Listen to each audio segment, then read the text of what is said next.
Oh, it's it's quite strange. I mean, I haven't been competing for 3 months now, and I thought being world number one, you'd be like on court celebrating after a certain match, but then you're just staying here. I was working at that time actually, and I got the phone call from Raneem, and she was like, "I'm retiring, so congrats, you're the new world number one." So it was quite a surprising setup, but I mean, definitely I was super happy. I was over the moon. It has been a dream since I was a kid to become the world number one, and but at that time I had so many mixed emotions. Like I have so much respect and love to Raneem, and it was really sad to see her retiring. Even if you're thinking about it, you think, oh, maybe she has 2 or 3 more years to come, but to go. But then you think like 2 3 years is like after a long time, and then now she's not there anymore. So and I think that the factor of it was surprising as well, made played a huge role. So it was complicated. But then I think 3 days or 4 days after, I started to realize the fact that I became world number one, and I was super happy about it for sure. I think she's the main reason why we have now four Egyptian women top 10 players, and I'm not sure how many in the top 20, but we are so many in the top 20 as well.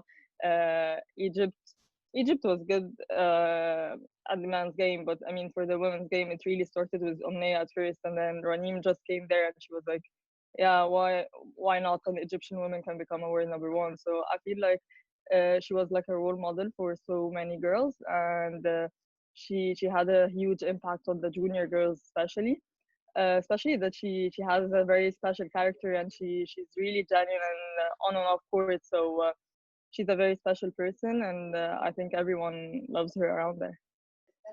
I mean, it started straight after Black Ball, and we had this terrible week, the weather and the rain. It was crazy in Egypt, and then straight after we had the lockdown. At first, I was slightly happy because I was badly injured at the Black Ball Open, and I had to pull out.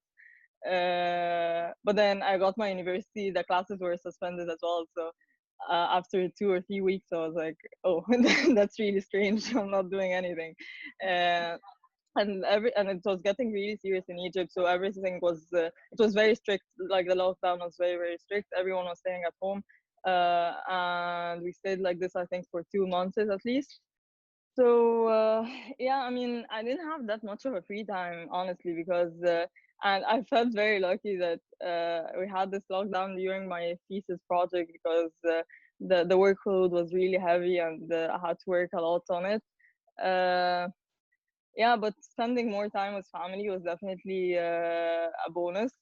I didn't have this chance before to spend so much time with my family. I was always traveling or studying or doing other stuff. So I felt that was a good thing. Reading more books as well, if we can say that's a new thing. Yeah. So pretty much the same, but I felt it was in a more I had to adapt like the form of it. Like I was still training, but I adapted the form of training. I was still studying, but online. I was doing the same stuff, but in a more adapted way. Now things are getting better, but still with taking into consideration the social distancing, and making sure that so I mean we are not, we are in this period of transition. We're not back to normal life, but still it's not like back 2 months is back or something. So I think things are getting better, but it's gonna take some time, I guess. So we are still in the solo phase. There is no, like, you can't sit with a coach or another partner. Everyone is just sitting alone in the court. So it's a slow start, but I think it's a good step ahead, and having the courts reopen is very good for us. And I think you just have to take it slowly, because for me at least, I never stopped playing squash for 3 or 4 months. So you have to take it slowly to not get injured or anything.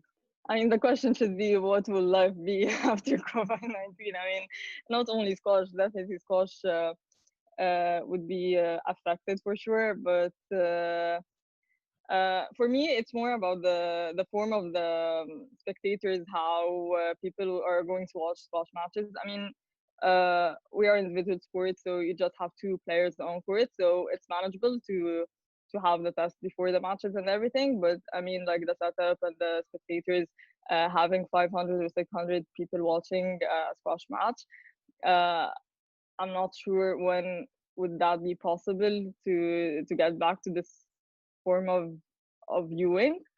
But I just hope we can have it that way, because playing matches without having people watching, I don't think it's that exciting. Like when you have the crowd and cheering for you, and I think it's the vibes and everything that give the tournament a special feeling. So I just hope it's gonna get back sooner.